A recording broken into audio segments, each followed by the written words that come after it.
Before watching the video, don't forget to subscribe to our channel by clicking the subscribe button below and clicking the bell icon to be notified whenever we publish a new video. Oats are an extraordinary food. Besides being a super nutritious cereal, they have several health benefits. In addition to being rich in proteins and carbohydrates, oats contain a large amount of fiber.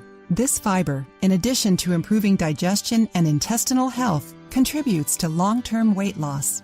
The regular consumption of fiber provides several health benefits, such as maintaining a feeling of fullness, avoiding binge eating, aiding bowel movements, decreasing levels of total and LDL cholesterol, decreasing blood sugar, reducing the risk of heart disease.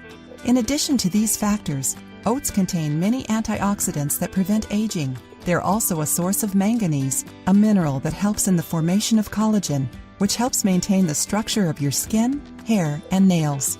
We usually eat mixed oats in recipes such as pancakes, oatmeal, or even juices and shakes.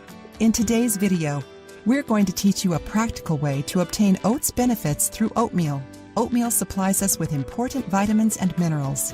It's ideal for weight loss because when we eat it, we're satisfied and eat less the rest of the day. Another ingredient in the recipe is cinnamon, which improves insulin sensitivity, sugar utilization, digestion, and contributes to cholesterol reduction.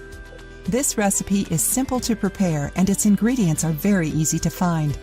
Ingredients: 1 cup of oats, 1 liter of water, a tablespoon of cinnamon powder, a little natural sweetener of your choice, or honey, optional. Instructions: soak the oats in the water to soften them. Then stir them together with the remaining ingredients. Mix well and transfer to a glass jar. It's recommended to divide this portion and eat it 3 times during the day. If you like the video, give it a thumbs up and share it with your friends.